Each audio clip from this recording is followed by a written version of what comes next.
Okay, now Jim, go. Thank you. I forget all the time and then we don't have it to upload onto the site. Jim Gould, I have a son in the program. He lives in a group home in Elgin. He's been there about 7 or 8 years, and I also serve on the board of AID.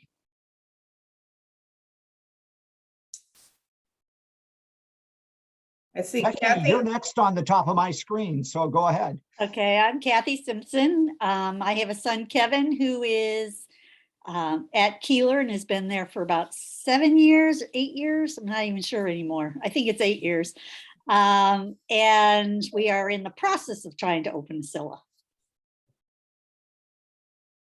All right, Candace. I'm Candace Goldstein, and I'm here with my husband, Abe Steinberg. Hi. And our son lives in Scylla in Aurora for 10 years. And he attends a day program at Keeler. Great, welcome. Connie? Hi, my name's Connie Fritchie. My sister Claudia Kandura lives at Water's Edge. And I honestly don't remember how long she's been there. Wonderful. Teresa? Yes, I'm Teresa Milkowski, and my daughter Kristen went to Keeler for about 10 years, but currently is at home awaiting to have a few more openings, I suppose, back at the day program so she could get back in. She clearly misses it, and we're hoping, keeping our fingers crossed that more staff is hired so she can return. Don't we all have our fingers and toes crossed? I bet. Becky? My name is Becky Simmons. I have a son, John, who is at ETC, and he's been there close to 20 years. Jan? Hi, I have a daughter, Amy. She's actually been in the program 20 or 21 years. She's at Water's Edge right now. Susan? Hi, I'm Susan Gould. Jim and I are divorced. He's remarried. So I'm not going to repeat the information. It's the same child. 28, almost 29-year-old son. A smile at AID, I think. Jim Roth? I don't. Hi, I'm Jim Roth. I'm guardian for a sweet young lady who is a Scylla client for many years at Cottonwood. Thank you. And let's see, who have I left out here? The phone. Who's on the phone? Colleen. Colleen Clifford, my son Cliff Oppenheimer, goes to Keeler and is in one of the Aurora homes. That was going to be 3.5 years. He's 25. That was going to be my guess, Colleen, but I didn't want to be wrong, so I didn't say it. I am Lori Baker. I'm the president and CEO of AID, and happy and excited to be starting off our year with you all. And with me tonight is... Hi, I am Courtney Littlejohn. Thank you for having me here tonight. I am the Vice President of Equity and Inclusion. However, I do oversee a few programs. So I oversee the CDS programs. I also oversee Jan Aid and Thompson and our procurement program and our food skills trainer and employment services. So thank you again for allowing me to be here this evening. It's nice to meet all of you. So tonight we are going to give you some updates about AID, and Courtney's going to start off here in a minute. But I did want to let you all know that if you run into any of your peers, parents, guardians, siblings who are interested in joining this group, the link is on our website underneath the family council portion, and they can register just like you guys did in order to get this. And I think I have it set up so that you get an email reminder before this meeting. Did everybody get one? Yes. Yay. So yes. Yeah. Good. So because I I would try to remember to send them last year, and I would try to add everybody on, and that's not a good, it's not the most efficient or effective way to get the information out. So I'm glad to hear that works and is working. So here's Lori, yes. Lori, I didn't receive anything. Jim had to forward it to me, so. And I did, you know, when I ended the old meeting, and I will say this, when I ended the last group of meeting invites from GoToMeeting, they disappeared from my computer, like even the old ones, right? That already had happened. And so like I had to try to dig back through, and I found an old email that I had sent to everybody and copied and pasted up there. So I apologize if it didn't come. No, that's good. And that's why I'm trying to also encourage all of us to share with other people. That's why I want to make sure we have it on the website, because this can happen Okay. I had no idea that I would lose all that stuff once I canceled this meeting, you know, in our GoToMeeting format anyway. So I apologize for that, Susan. No, is there a way to get on the list for reminders and what have you? Yes, if you registered for okay. and got it, you should be getting them then automatically from the Zoom system now. So okay. So you Going should forward. be okay, I hope. But just if there are other people, you can either forward them the link that you have, or you can send them to the website at aidcares.org, and it's underneath the Family Council tab. And with that, I will welcome the one new person on the phone. Would you introduce yourself, please? I'm Allison Duclair. I am guardian for James Houston. Thank you. Welcome. We are getting ready. I'm going to share my screen while Courtney gets ready to share some updates from her programs that she manages. Hang on. I'm sorry, but I cannot get any of your information pulled up. It says it's an invalid address. Huh. That's strange. That is strange. Yes, it is. I haven't had trouble with that before. Huh. All right. Well, I apologize that you won't be able to see, but hopefully you'll be able to hear, and we will get going. And Courtney is the only one that is with it enough to have actual slides. So, she showed us all up. Take it away, Courtney. Okay, all right. So thank you again for having me. I'm Courtney Littlejohn, Vice President of Equity and Inclusion. So so Lori asked me just to give a high level overview of what's going on. And so it's just a few slides, only about 4 that I'll be going over. And if you have any questions after tonight, please feel free to reach out to me. So I'm not going to get into a lot of details. It's really just some update. I will spend a little time, however, in this area of equity and inclusion. So I'm sorry, Jim, but you have heard this before. So I want to give you just a high-level overview of what we've been doing in the area of equity and inclusion since I started in my role at the beginning of the fiscal year. Okay, and then so we have, so I'm just gonna walk you through this journey here. So what we did when it was decided that we really wanted to focus on equity and inclusion at AID, we wanted to take a step back, because this is complex work. And so we wanted to really be thoughtful about our approach to this. And so we started with our employees and really trying to get an understanding kind of where they are and their experiences.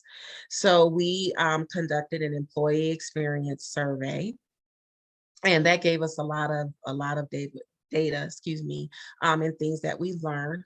And so from that information that has guided our goals, which is next, which are our cultural competency and diversity committee that we have. So we've used some of that information to drive the goals that the committee will be working on.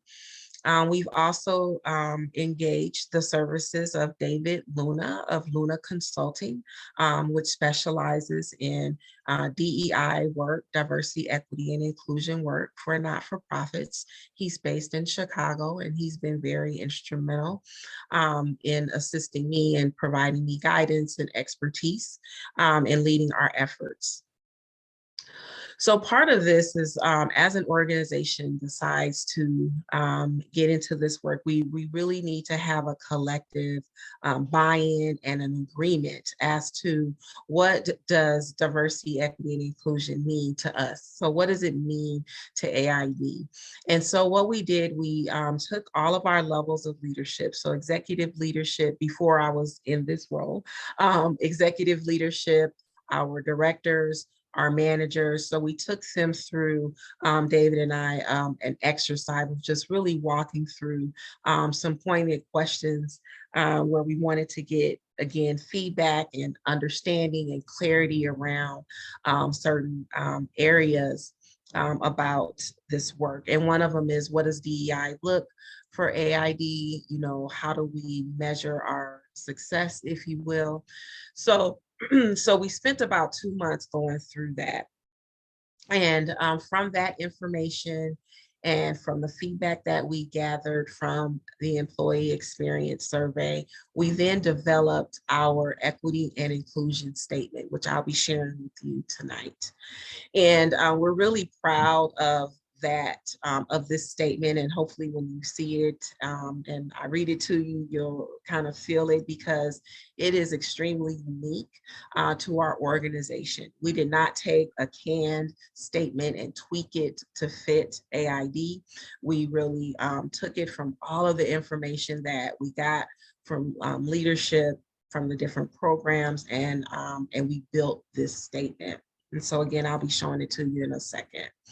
And then as we move forward, we're going to continue to have ongoing workshops for leadership and staff development. Again, as we start this work, we really want to be strategic in building a strong foundation in our staff as we, move forward in infusing this lens of equity and inclusion throughout our service platform.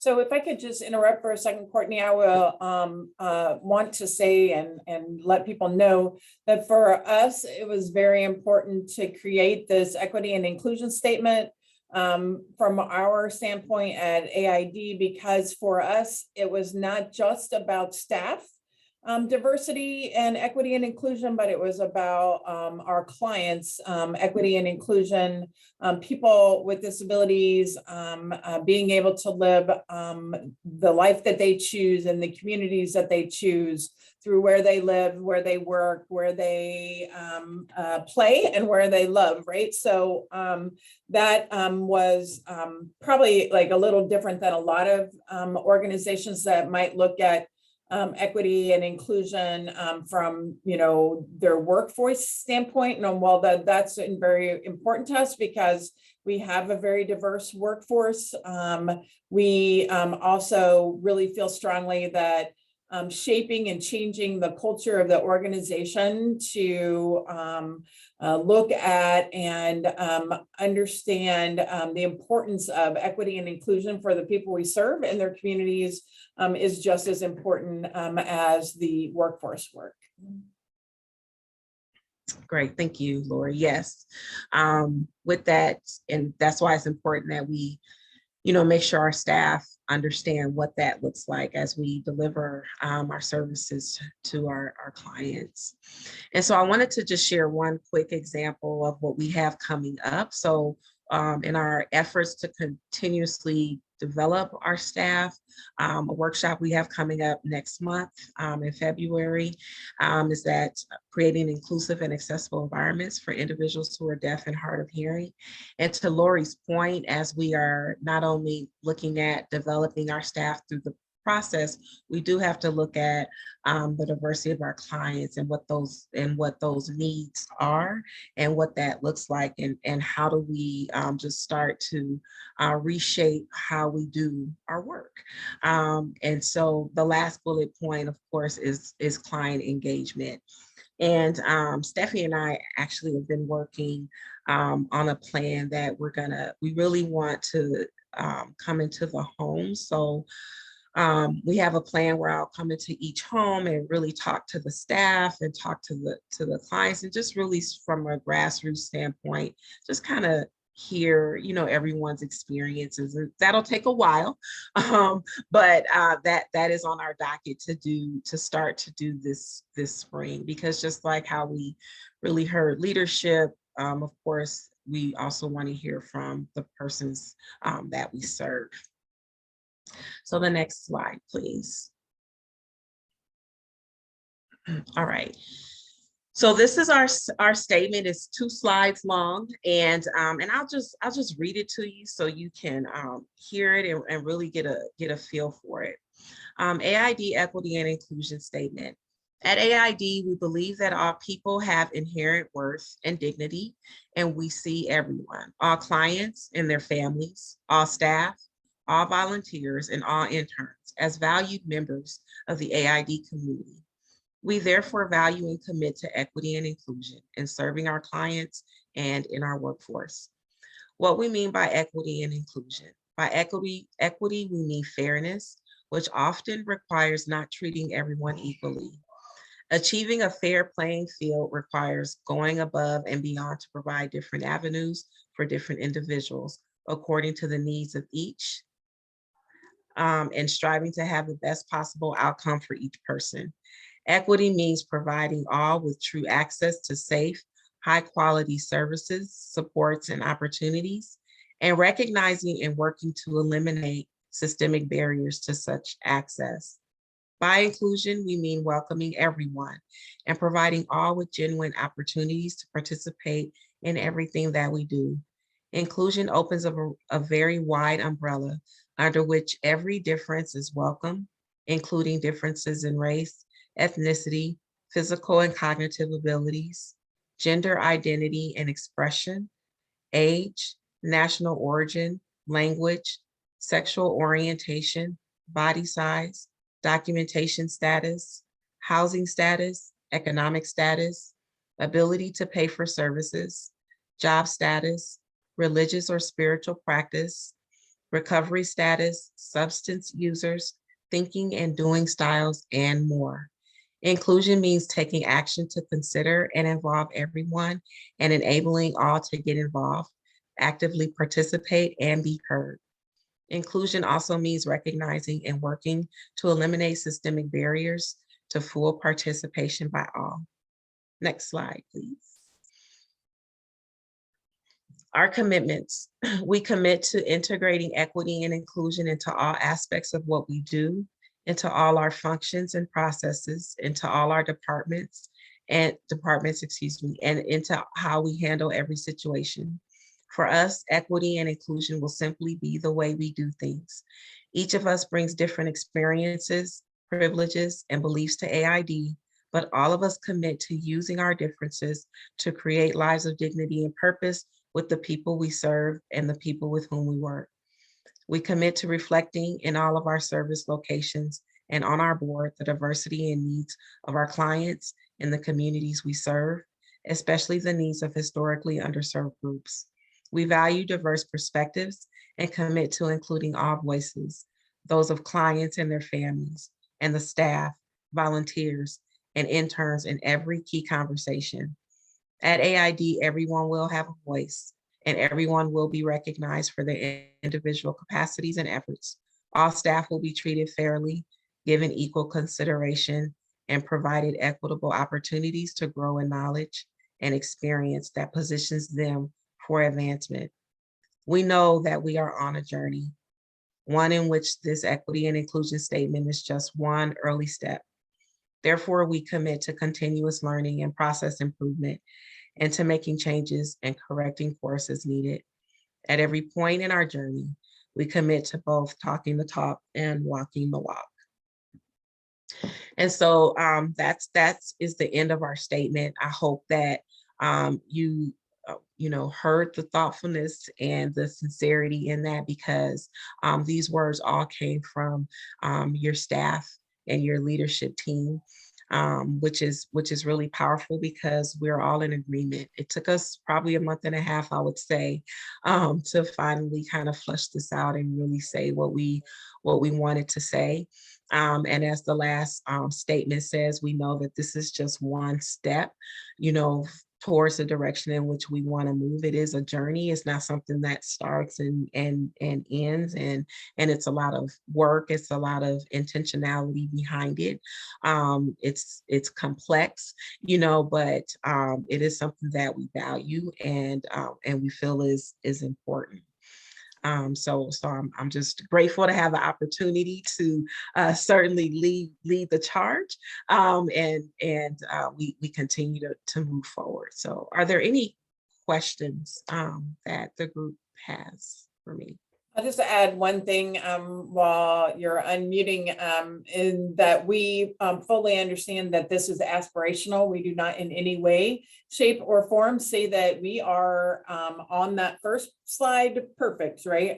So that's why the second, it's kind of like what we believe, and why we believe it is the first half, and the second half of the statement is our aspiration and our commitment to strive towards improvement. And so one of the first steps that we are taking is beginning a review of our human resources processes.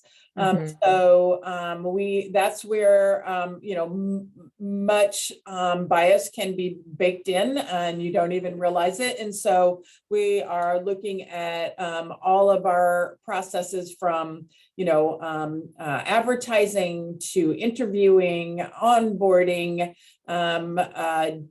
discipline, training, and then termination, and everything in between. We figured that is going to take at least a year, to really go through that and really try to see what we can do better and implement those practices and make those changes.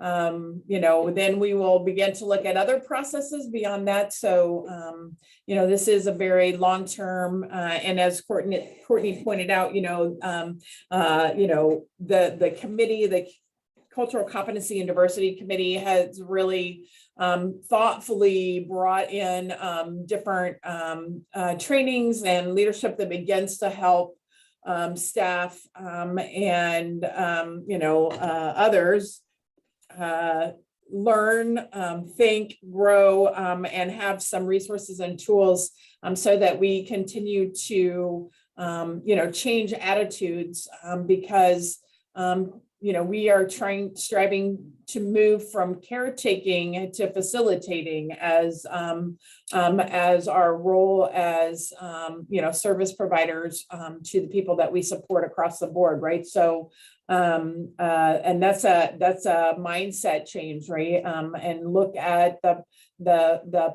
potential and the strengths of people and what they can do in our communities to make us richer, more vibrant communities by having, full diversity across the board. So it's I'm excited by it. Also, it's also overwhelming. I'm sure Courtney's like, yeah, give me all the hard stuff, but it is worthwhile, and I think it helps move forward our agency, our communities, and our state and nation as well. So would entertain any questions that anybody has, and then Courtney has a couple more slides, I think.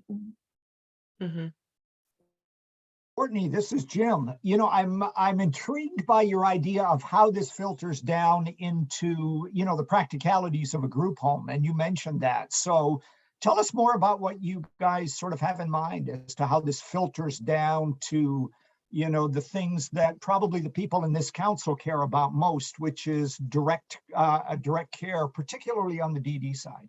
Sure, I'm happy to do so. So our vision first, again, is to, I want to go and visit each home, because every home has their family, right? So that dynamic is there along with the staff.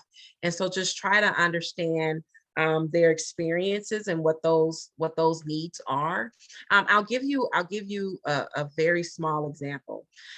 So our committee, we meet once a month. And so one of the individuals on our committee is a director over one of the homes. And an example that she shared that we really want to look at when it comes to understanding our clients from a holistic standpoint, and also how do we equip our DSPs is, so this is the example she used. She said, if we, for example, are caring for a client who is African-American, so African-American female, and the DSPs are white, right? And so this female needs her hair washed and her hair combed.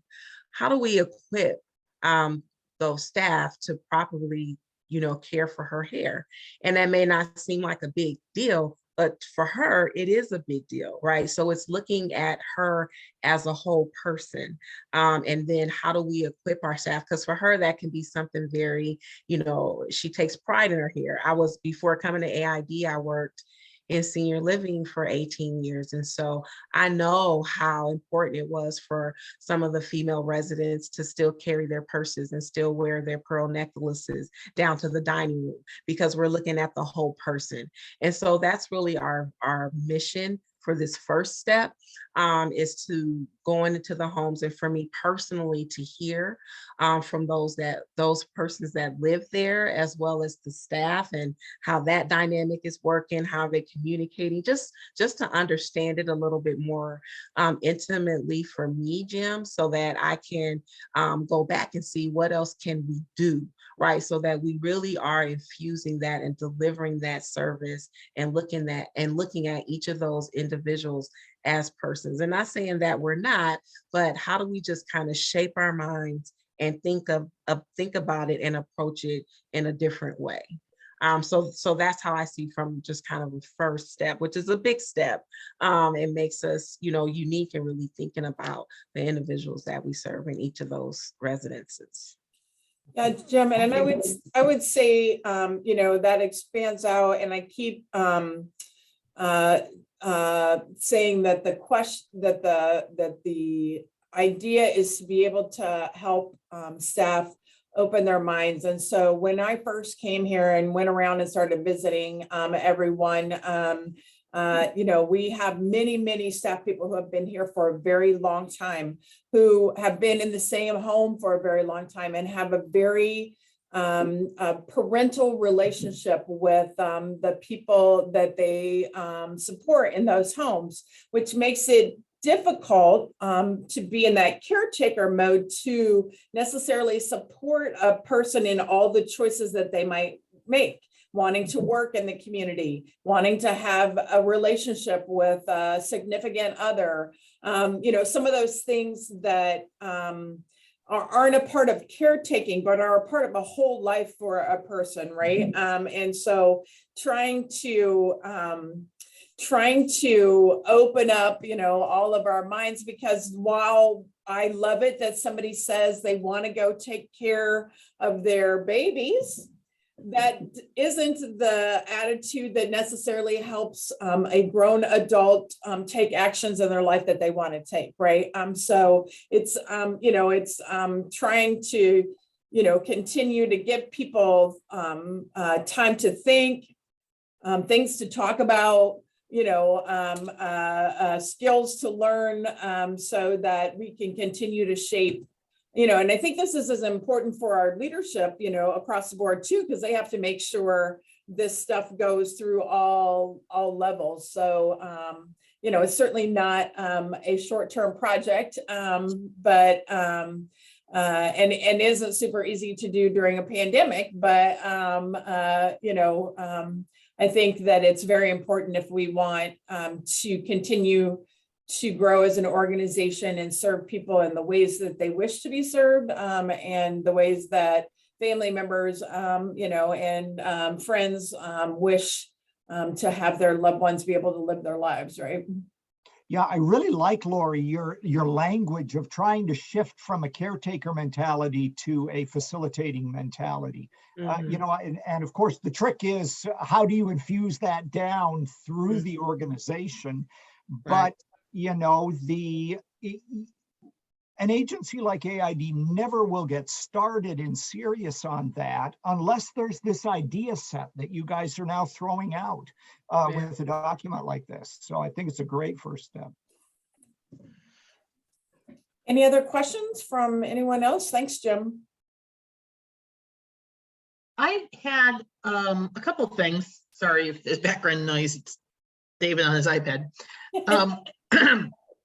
It was interesting because last evening I was on another Zoom for with somebody who has he's basically got a business about, you know, empowering ability and independence and, you know, what have you for people with disabilities.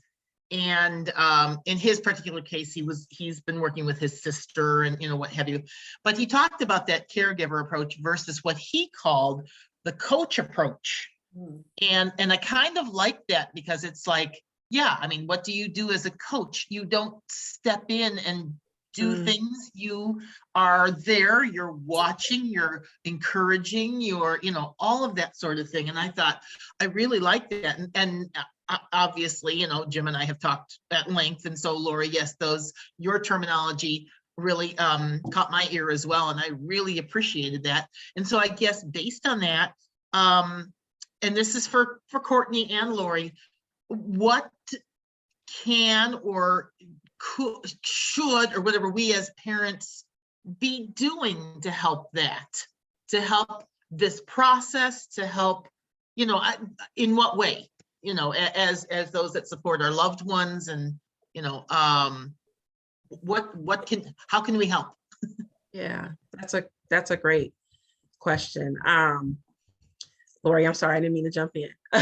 So I would say, Susan, and again, I haven't had the opportunity to know, you know, all the clients and visit. So I'm saying this just based on my own experience and what helped me back in my long-term care days. But that would help, I think, in this situation, at least as a starting point. And I think something that could help is to giving the staff permission to, you know, let your loved ones be independent. You know, and one thing that again, from my, if I can take a page out of my past, sometimes because I dealt with adult children in long-term care, okay? And so sometimes it was very difficult for the adult children to let mom or dad fail. And I say that in a very respectful way, but it was that, you know, you're trying to kind of protect them and keep them in this bubble when they are constantly trying to fight for and establish independence, you know, the whole way, right? And so, well, I don't want them to walk outside. Well, why not? You know, well, I don't want them to fall. Well, why not? Right? We fall when we walk. I step on a curb, and I understand that their injuries could be a little bit greater than ours, but it's okay, you know. And so I think what could help is giving staff permission to let, you know, your loved ones be independent, maybe giving tips on how they can be independent, that it's okay. You know, I think that that's a big help, because we certainly don't want to be afraid that, and I'm using fall because it's a very general example, but sometimes we're afraid to let people fall because we don't want something to happen, or, you know, families get mad at us, or they want to sue us because it's a risk issue, you know, all those things. But this person wants to explore a little bit, so we got to give them permission to do so. And sometimes in that quest, something may happen to them, right? And so as we started the harm reduction training, so how do we let them be in the least harmful way? It doesn't mean that you're eliminating the harm 100%, but if it's their choice, they want to go out for a walk, then let's bundle them up because it's too cold and let's do it. You know, so I think giving that permission so staff don't feel like, oh man, if I do that, Mrs. Gould's gonna be mad and she's gonna call up Lori and we're gonna get cussed out. You know, unfortunately, when we're in situations like that, we're afraid as staff to take those risks because environments like ours can be very litigious, or we don't want families mad at us, you know. So I think giving that permission for folks to explore their independence will be a great help, and what that means for your loved ones and how we could work towards that, I think will be a big help. Maybe, Courtney, I would add to your word permission, the word encourage. You know, that staff are encouraging and motivating. You know, as I think of my son, David, I'm not sure he needs permission to do things so much as he needs encouragement and opportunities, because he's usually not taking the initiative for that. It's the staff that you know, that would be taking the initiative on that. So, Sure. Yeah, I think that's great, Courtney. And I think the other thing that parents and families can do is look inside themselves and do that hard look at what your expectations are in terms of risk and safety, right? Because I think if COVID has taught us anything, right, it's that we very rarely look at all the risks that are inherent in life, right? Like, you know, when they talk about, when they started talking about the risk of COVID to young children, as opposed to strapping your young child in the car and taking a drive to the store, right? You know, and how much higher the percentage of something bad happening to you was in getting in the car as opposed to a COVID risk. It really got me thinking about how we don't think about and recognize all the inherent risk that just getting up and going out in the world every day presents, right? You know, and that we have to get comfortable with that, or as comfortable as we can with our loved ones, whatever age they are and whatever, you know, whatever ability or disability they have, because the world is just an inherently dangerous place. And so, you know, trying to get to a space where you can recognize that and talk about that even with, you know, staff or your loved ones, leadership, others, right? Other families, to talk about that, I think is really beneficial too, because, you know, when I first was when I was working at the state and we were, you know, trying to open up housing options for people with developmental disabilities, you know, and I said, I totally understand. When my child moved out of my house, I wanted 24-hour-a-day eyeballs on him as well, right? And he didn't have a disability, right? It was just like I was his mom, right? You know, and but I couldn't do that. And so sometimes we have to decide, you know, what we are able to trade off and what risk we're able to live with. You know, and it's hard. It's super duper hard, right? So I think some of those conversations with your peers, with you know, staff members, with others, is helpful too, because I think it's helpful for all of us to be honest and say, yes, I want both things. I want complete flexibility and 24-hour eyeballs, right? Like we all want that, right? But that doesn't exist in the world, right? So how do we you know, balance those and then learn from them and then course correct, you know? Oh, we could talk about this for a long time. We better let you get moving along here, Courtney. But thank you very much for a good conversation. All right. So thank you. And these other slides are super quick. Quick update. So like I said, I oversee our Employment First program. And so I just wanted to share that, excuse me, these are the jobs that folks have gotten this fiscal year. And so even in the middle of a pandemic, our folks are getting jobs and getting pretty decent wages. I think I have a wage actually left off of there, but they're getting pretty decent wages. So we're happy about that. And Courtney, can I interrupt for a minute and ask you just to briefly explain what Employment First is? My guess is that some of us don't know what that is. Thank you. Thank you so much, Jim. I appreciate that. Yes. So Employment First is a philosophy that anyone that expresses that they are interested in working, it's a belief that they can work. And it's an approach to assisting them in finding the right type of job that they want and a good fit. So it's, our approach to employment is that we don't do, an assessment as far as rating their readiness. If a client expresses, I want to try to work. So we say, okay, and let's see what we can do. And whatever supports that they need, try to figure those out, just kind of work through that process. I think the whole point though is we don't do a test for readiness.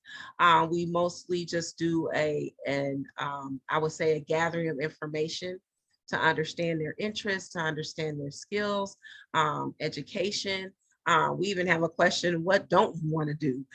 Right. So it's more of just gathering that information and working with them, working with employers to try to find a good match and a good job that they would enjoy, and sometimes not enjoy, right? Maybe some of us have been in jobs that we thought was great and we get there and said, this is not for us. So even the opportunity to say, I thought this is what I would like, but I don't. And so Employment First is a philosophy. And what we've done, not last year, but I think the year before last fiscal year, we used to have employment specialists for behavioral health, and then we had employment specialists for our IDD program. So what we did is that we brought that all together. So now it's just one department working side by side. And so our employment specialists, they could have a behavioral health client or they could have a client from our IDD program. So because we wanted this, really streamlined, holistic approach to employment.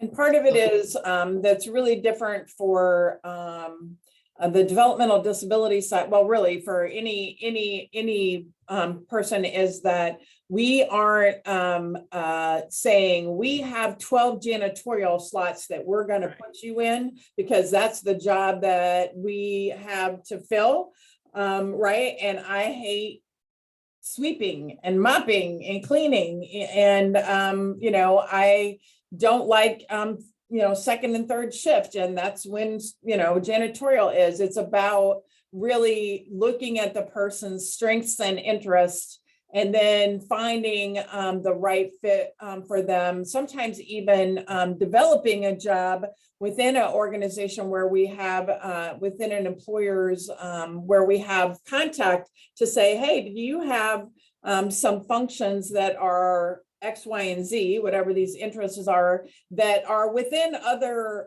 job categories that you have that aren't best done by those people. And if we took those job functions out and carved out a job for the person that we have that would love to do X, Y, and Z, how would that work for your organization?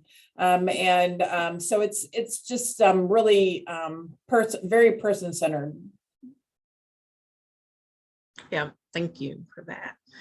So just wanted to give that a quick update on that. Next slide. All right, so just an overview. So CDS, we did close for a couple of weeks because we were experiencing an increase in cases between mostly staff. I don't have that data right in front of me, but we, folks coming back from Christmas, Thanksgiving. So we were seeing this uptick. And so we decided, let's close it for 2 weeks and just try to mitigate it as best as we can and really monitor and track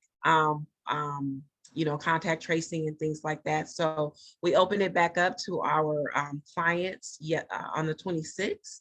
And then on Tuesday, February 1st, we'll be opening it up to the clients. And so we continue to keep our safety measures, of course, in place by checking temps, symptom monitoring for both clients and staff. So we just kind of continue that. So we're up and running, and at least as of today, things were still okay. So that's good. So just to clarify, that is our Scylla clients returned on January 26th. And then on February 1st, the community clients that had been attending most recently will come back, and we still have more than 90 people that were served by AID pre-COVID that are community clients that we have not been able to bring back because of staffing challenges and the difficulties that we have, which I'm going to talk about after Courtney gets done. Okay. Yeah, thank you, Lori. And then just procurement really quickly. This is our program where this is how the homes are getting their food through this procurement program that started in response to COVID. And as an organization, we decided to keep it on. So we're still in that streamlining process. We did have some turnover in the program. So that's unfortunate, but that's okay. We're working through that. And something new, you guys are kind of getting a sneak peek at something that we're also looking at. As an organization, we are trying to look at all of our processes, just scaling our processes up to align with our growth. And so one part that we're looking at is starting with Amazon Business, just how we, purchase our items and how do we keep track of spending and how can we trend and things like that. And so a couple of things were on our list that we were looking for. One, we didn't want to have to invest in a lot of technology because there's so much out there. We wanted to look for something that already existed that we could easily use. And also looking for something that we could use an invoice type system versus we have, credit cards that are out there in our system. And so again, we just in our efforts to streamline purchasing and managing and access for staff. And so Amazon Business really kind of ticked off those boxes for us. They even have the invoice program that we can, utilize. We're still able to benefit from the SMILE program. We're part of ARC Association, and so some discounts there. So we can get some, discounts through our quantity, thank you, purchasing. So again, this is new. You are getting hot off the press information here. So we don't have a launch date yet. Because we are so big, it's taken a bit to set that up. I was actually on a call today. And so it takes a while to build that database, and we want to do it right the first time so that we can, easily launch it and add and take away as people, move out of their roles or however. Well, we can even slice it and dice it and have AID preferred type items. We can select the type of vendors that we want to use. And we are loading the database and putting in each cost center so that we're able to run reports on, each of our homes as a cost center. So we're able to run a report about that. So it gives us a lot of information and things that we're looking for without any really software integration. So we're really excited about that. And then lastly, we hired a food skills trainer. I guess last year we added this position, and we had someone in it for a very short time, and that position turned over. So we hired Anna Barnes. She is based at ETC in the beautifully renovated kitchen. And so she is gung-ho. Even before her start date, she was already out talking to vendors. And if you have a chance, if you're there to look at the kitchen, the majority of those items were donated because she was just kind of out there talking up the program. And so she's already started classes for clients there. That as the kitchen is small, so a class size is 4, but that's okay. And so she started classes there, and our long-term goal is that she'll be offering cooking classes at Thompson. She will be also skilling up our DSPs, again, giving them those skills to prepare meals, right from the pantry. She'll be working closely with our dietitian. So we have a lot of ideas around this, but we are excited, and she's very excited to get started. And also we're gonna offer hot lunch. I know that that's something that was happening way before I was in this area. So we want to start that up again in some version of that. So we're really excited about Anna and how we're going to take this program. So, and that is all that I have for you tonight. That was a lot. So any other questions for me? Thanks, Courtney. So we are very excited about the kitchen because it's like, the triple threat. It's like building skills in clients, right? If you want to live more independently and do some pieces, they can learn skills. They're interested in jobs that might be in food service or grocery stores, etc. That would be some really good skills and experience. And then the ability to improve the nutrition and support DSPs in their work. It's really hard. If anybody's ever tried to manage multiple people who are going through multiple schedules in the evening while you're also trying to cook a nutritious meal for them, it is a challenge, right? At some point, we may even get to, as we are teaching, we found that there are some DSPs and some house managers that are really good cooks and some that don't know how to do anything, right? We'll be doing some training on cooking with DSPs, but also could get to the point where we do some things that we make at the kitchen, and send out to places, or we tried some things kind of like those box meals, right? Like we set up from our procurement area, the boxes like HelloFresh would do, and send it to the house and make a nutritious version of it. Why don't you tell that story really quick, Courtney?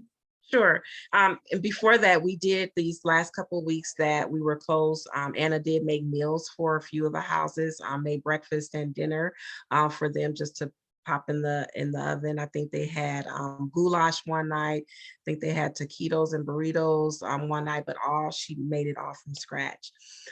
So the meal kit that we put together. So one of the things that we found that was a high item that was ordered from the homes is Hamburger Helper. And so in looking at Hamburger Helper, we looked at that and said, how can we make that fresher, and how can we deliver that to the home so that they can make a fresher version of that? And one of the criteria is, as we know, Hamburger Helper is about 30 minutes or less. I think when we timed it, it was like 25 minutes or something. So we knew that when we put it together, it needed to meet that time frame as well. And so we did. So we had everything pre-measured. And it went into the delivery. We sampled 2 homes, one home that does really, really well as far as cooking, and another home where staff isn't as versed in cooking. So just to kind of sample that. And we sent it, and we got some really good feedback from it. So it was nice because that's our goal. Our goal is to start to convert what we offer in the pantry to more healthier versions, and not trying to eliminate choice, but just some healthier alternatives to that. And what Anna will help us do is try to put together those meal kits and what that looks like based on what they like. And that's why we chose Hamburger Helper. Like I said, it was one of the #1 thing next to chips and stuff that the houses were ordering. So we'll be doing more of that as well. Jan? You have to unmute yourself.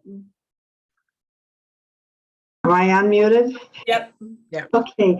I have a daughter who's diabetic, pre-diabetic, and I wondered how this might fit in for her. They're saying she lives at Water's Edge, so they're saying that she's going to need to learn to cook for herself and have all of her food and everything in her own apartment. Well, she's capable of learning to measure, but someone needs to practice that with her. And I don't know how that happens. I mean, I can send menus that say, you know, a half a cup of cottage cheese and a half of a Bayes English muffin and a hard-boiled egg or some fruit or whatever, but it has to be measured. So she needs to be taught. And then I also wondered, you talked about those carry-out meals. Is there any chance that they might do that for diabetic clients? Because I've been making her lunch for going on 7 years now and providing it every single day. And so I was wondering, because they have a terrible time with dinner, if there would be some help there with Anna Barnes. Yeah. So thanks for bringing that up. So, you know, what I can do is get her your information, and she's at Water's Edge now, you said? Yes. Okay. She So goes what to we can, ETC, so she could go in one of the classes. okay, okay, great. Yeah, yeah, well, I'm sorry, go Courtney. That's okay. That's okay. So what we can do is we can maybe, yeah, hook her up with Anna. If she already comes to ETC, I can let Anna know and work with her, you know, what that diet looks like for her and start to work with her on that. We can certainly start there with that. And then let me think about the meal kit and having that available. Let me work on that. Thank you. Is that okay? But we have, I mean, part of what we do, and part of what this is we do have a dietitian, you know, and we do have, we have special diets for, I think, about 125 of our 168 residential clients. So, you know, that is part of the difficulty in cooking, is because you can have multiple diets in the same home, and that gets to be very challenging. And so even though our dietitian would have menus for people, you know, they don't always get implemented because somebody had a difficult evening, and so I threw in chicken nuggets and some tater tots right in the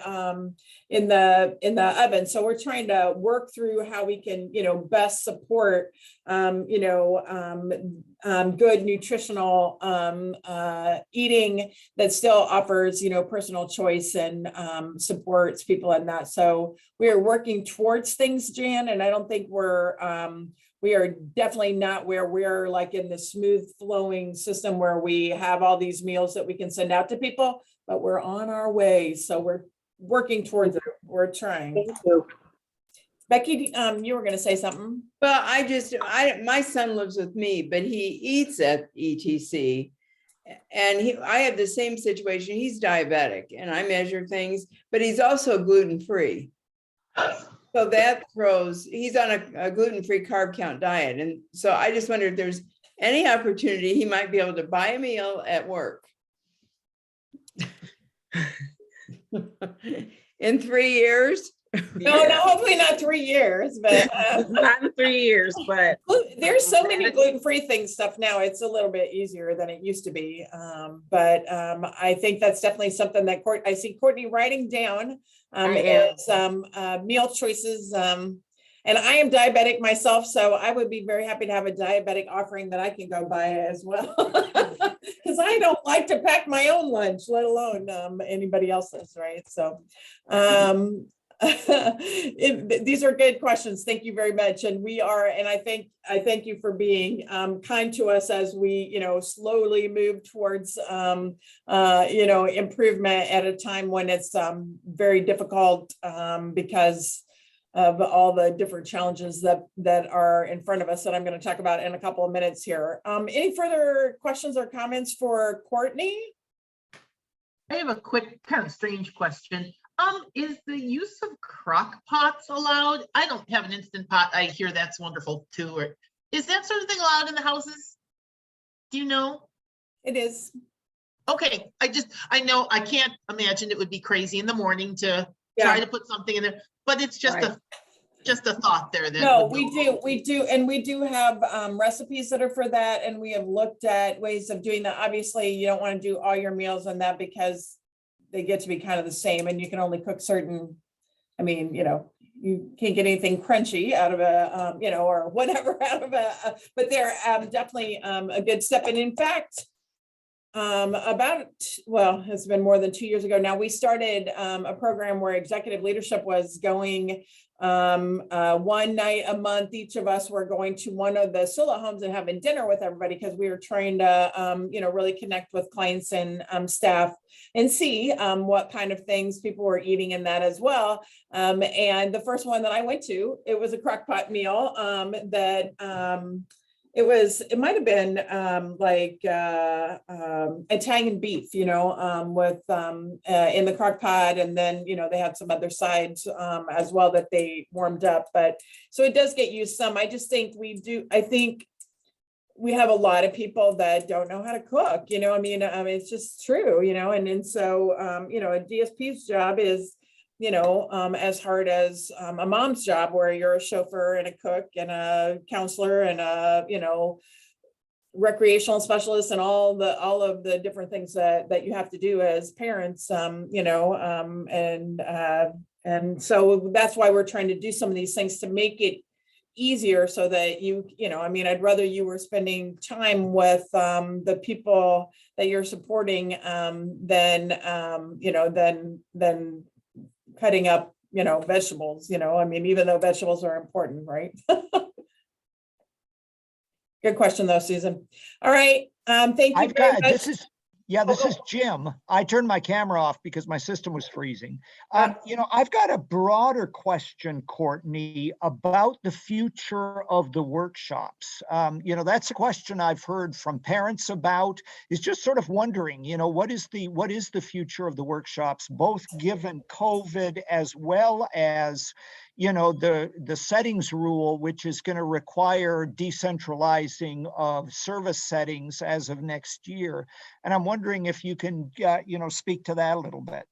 So I'm going to interrupt and speak for Courtney. And the answer is we don't really know.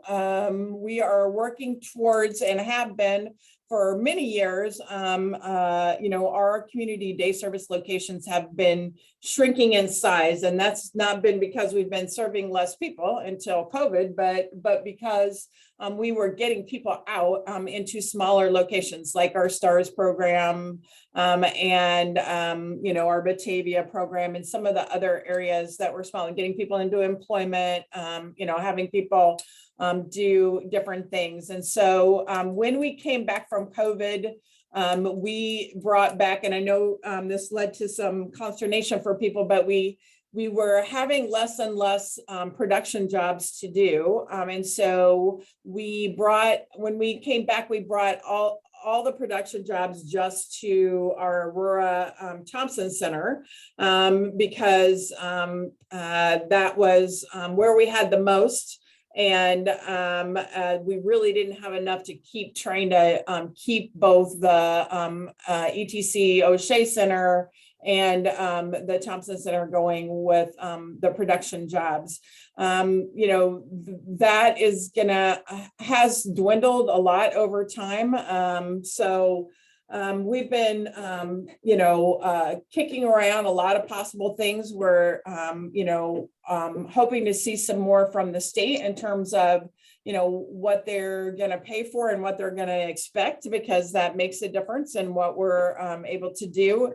But, we're looking at how do we make help people make entrepreneurial businesses if they're interested in things, use some of the big spaces that we have to be a small business incubator where people from the community and people that we serve could all be side by side with their small entrepreneurial businesses starting out, maybe have, some days that we're open for sales, and people come in and are able to purchase things that people make in their entrepreneurial business. There's a lot of great ideas, and we're trying to work towards a position, but for many years, we have been reducing the number of people. I mean, we used to have more than 300 people at the Elgin, ETC, I mean, so things have really, over the years gone out and people have gotten jobs. And Courtney, you can add anything that you want to add, but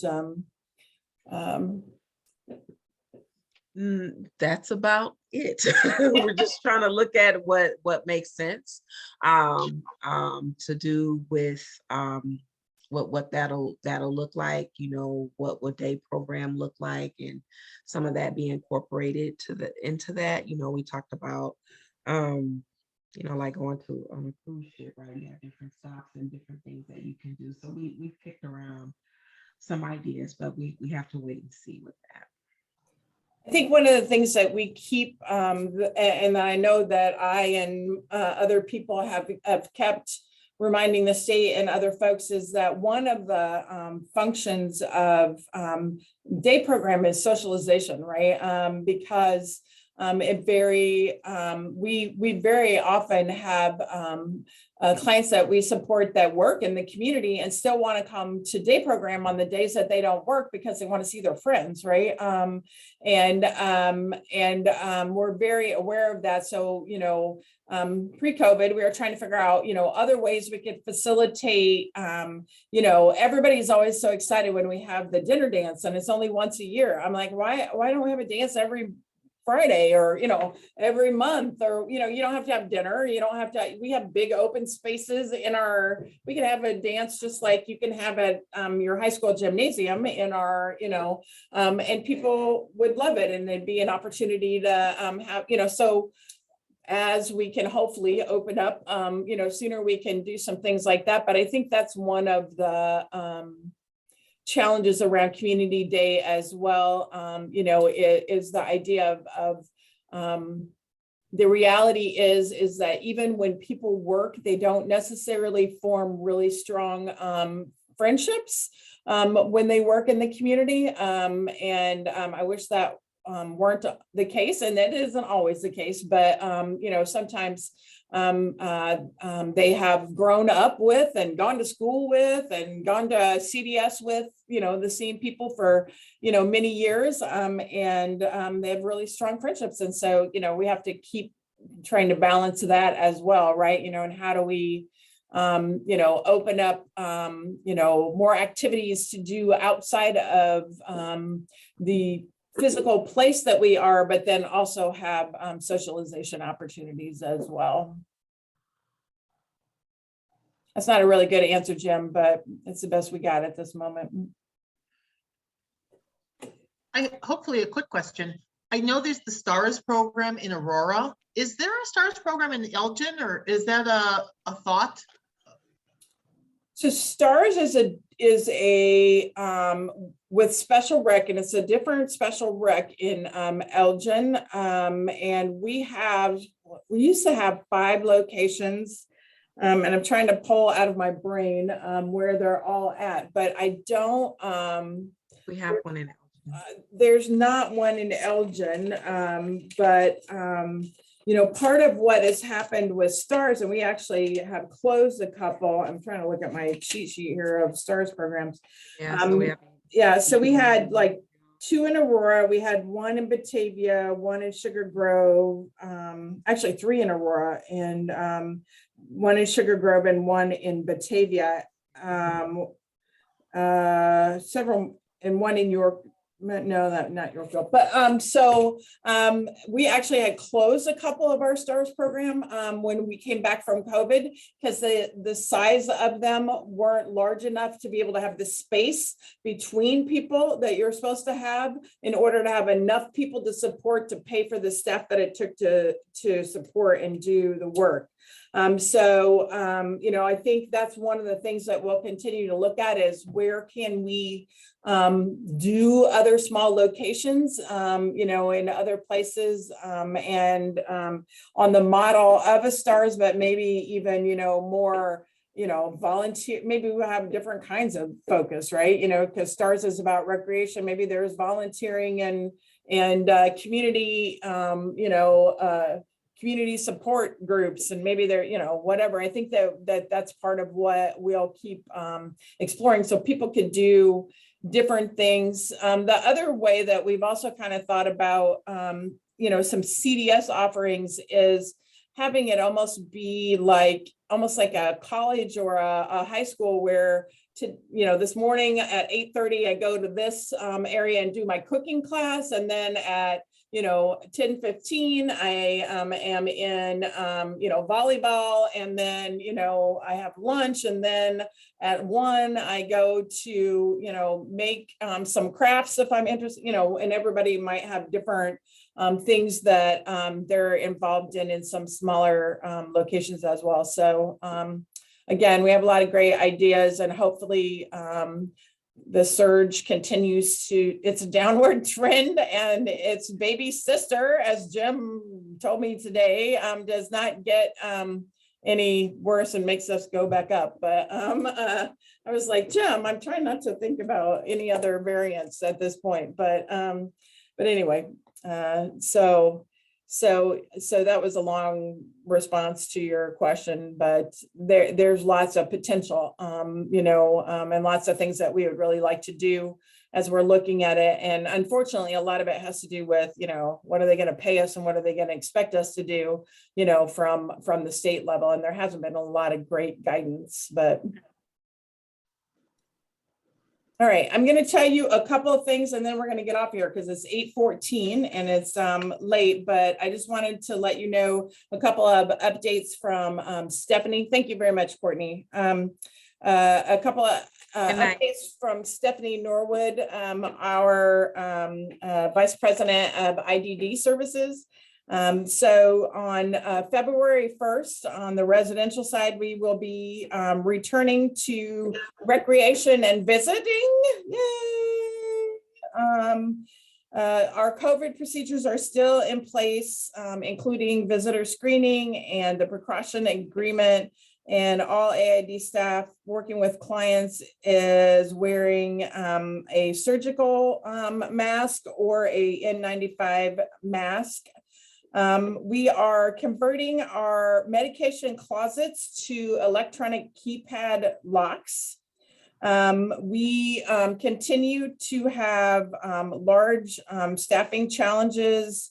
So managers and QIDPs are filling in shifts. I will say that during this last COVID surge, we had 145 vacant positions out of 650. That's across AID. That's all of our programs. And at some points had anywhere between 30 and 50 staff that were out sick with COVID. So it was very touch and go, and the staff did a lot of work. So you should give them your thanks whenever you see them, because people have, worked way more hours than they should have. It looks like now we are having, a decline, just like the rest of the nation is. So that is good. I will knock on wood and pray that we don't have another surge soon.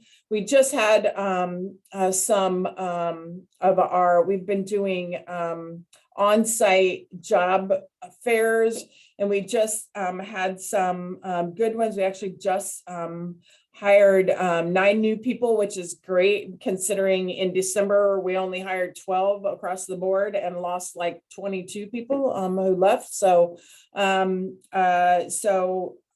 hope we are able. We just started on January 1st paying $1,000 sign-on bonus to anybody that we hire at any position. We'll see. We've been paying a $400 sign-on bonus for entry-level positions, and that didn't seem to move anything, but maybe the $1,000 will help. Some houses have scheduled time to use the Keeler gym on the weekends for clients to get exercise and use the sensory activities that are there. So that's been, they've tried to think of unique ways when we've had to like share staff across a couple of houses on the weekend if we needed to, you know, to take some outings, to go to Keeler, to do, you know, something that is outside the norm and not just have, you know, somebody come visiting in your house and they're just sitting on your couch while you're doing whatever you want, right? And we really try, you know, not to have to do that, but it has been incredibly difficult. And there's been something about this surge that was very psychologically and emotionally difficult. I think we all kind of had been lulled into a false sense of security. I know I certainly was, in terms of we're vaccinated, we're boosted, we're masked, we've got this, you know, not under control, but we got this, like, we know what we're doing, you know, things are okay. And then, man, Christmas, and it just went droop. And it was like, we came back from Christmas and we were like, hey, we got to close CVS, we got to do this, we got to do that to try to, you know, stem the flow. We did have a few houses that were positive. All of them ended up, you know, with very mild cases. And it was like maybe 4 or 5 houses altogether. So that's good out of, you know, 38 or 40 locations. And you know, that's been the best thing, is that staff had you know, cases have been very mild in general. You know, we've had some bad outcomes, but they've been mostly on the senior mental health side. But in general, way less severe, even though there are way more people sick than had been sick, if that makes any sense. And I'll just share one more thing. We were just awarded funding to build a small single site permanent supportive housing project, 24 units in Elgin. So I'm very excited about that. There'll be, you know, potential housing for all of the populations we serve, including people with intellectual and developmental disabilities. So very excited about that. And our project that is very similar, that's in West Chicago, is about 35% complete, and is on track to open, be complete in late June, and have people moving in. So I say maybe October, right? When the builders tell me they're going to be ready in the end of June. I've had on a little bit of time there, but hopefully by fall we'll be moving people into that property, which will also have space for persons with intellectual and developmental disabilities and mental health and physical health needs as well. So excited about those pieces. And hopefully by the time these things open, we're able to hire people to actually do the services that are required in order to do that. So I thank you all very much. I'd answer any questions you want. If you want to stay on, it's 8:21, so it's pretty late. I will say Jim and I worked out a schedule for the next 9 months in terms of what the schedule will be, because you remember our 4 pillars are education, advocacy, advisory, and support. And so I will send that out to people that have registered for these events.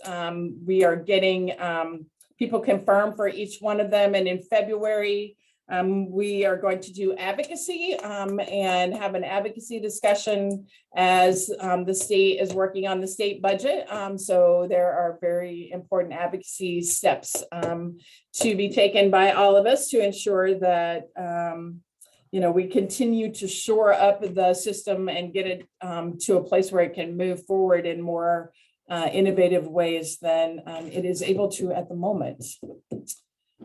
Anything you want to ask or tell me at this moment?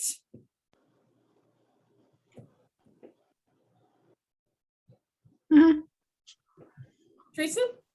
Yes, I was just wondering if you have any ideas or projections as to when you might be opening up more opportunities for some of the community individuals to return to Keeler. Yeah, we've got about 90 people that are still haven't been able to come back at all to Keeler. And most of that is because we have been unable to hire the one-on-ones that most of those folks require to be supported safely and adequately. It's very hard to say. I'm getting more hopeful because Raj just showed me some numbers when I came in about the number of applications that we have that we're reviewing.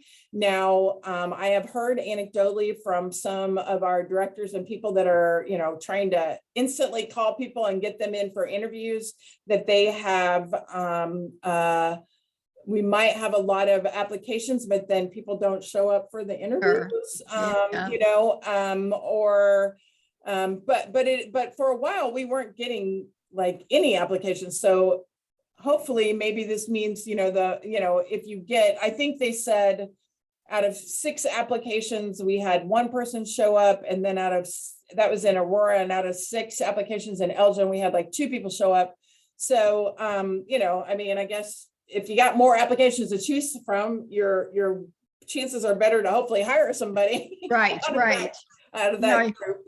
But we are seriously, and I know it doesn't feel like it, and I know I feel terribly for all of the families that have had no support for the last 2 years, I'm on a bunch of different statewide groups that are working on trying to figure out how we, do short-term, medium-term, and long-term actions in order to shore up and increase the workforce. We are trying all kinds of innovative things. Like I said, we're got these retention bonuses that we actually just announced retention bonuses for current staff to try to keep them, and also sign-on bonuses for new folks. So the state has given some permission to have a shortened training trajectory for people to be able to start working and then continue their training, as they're working to try to get those new people that you have in the door and into working. So I thought we'd be better in the fall after kids went back to school. Now we've been saying maybe after the holidays, people realize what their holidays were and are want to come back to work. But it does seem like we are getting a few more applications. So all I can tell you is that we're working diligently to really, really try to bring that in. And I don't have any crystal ball to know when we'll be able to hire enough people to get everybody back. Now, when you said the 90 people on the wait list, that's just for Keeler or for all your day programs? No, that's just for Keeler is 90. Oh my gosh. No, that can't be just for Keeler. That can't be just for Keeler because we only serve about 90 people at Keeler. But it must be for all of our day programs. But that's all, that's all the community clients that we have not been able to bring back yet. Okay. That we served before we shut down. Okay. Yes, originally, right, in 2020. Okay. All right. Thank you. Thanks, Teresa. Jan? I just wanted to throw out a thought. Have you ever considered working with the colleges? Because a lot of college students, I remember when Amy first started, were going to school full or part-time, but if you could arrange a partnership with the college where maybe the college staff helped train, especially like for overnights and that sort of thing, that might be a big help to a college student and also to you guys. Yeah, we've been trying to work with community colleges and the local universities, as well as be more flexible about like what we, not be like, we always hire, 5 days a week, blah, blah, blah, these shifts, trying to be like, because I said, even if one of our things was like, well, what about, I think you guys suggest this, what about active seniors, right, that are retired, but might want to do one weekend a month, right, or whatever. And so we're trying to be more flexible with that. We also are trying to figure out how we might be able to partner with vocational education in high schools and do a training program in high school where then you'd graduate and you'd have a decent job that then you could still continue your career ladder from there and not start taking on student debt, right?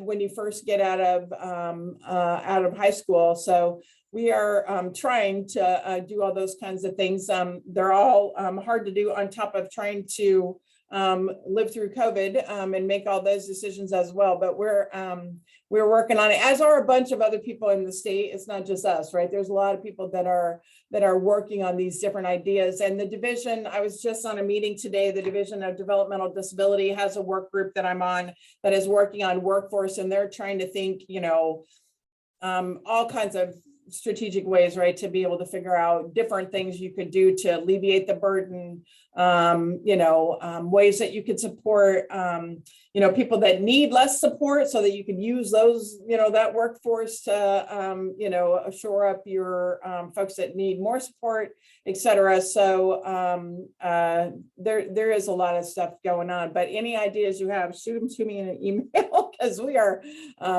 trying everything that we can think of to improve the situation. And what you all should know is that AID is way ahead of the curve. This is a national problem. Staffing has been a national problem for 50 years. And of course, COVID has made it 10 times worse, but AID is in a lot better shape than a lot of other agencies. So, I commend Lori and her team for what they've been able to do under the harshest of constraints. So thanks, Lori. Well, when I hear our peers talking about having a 60% vacancy rate,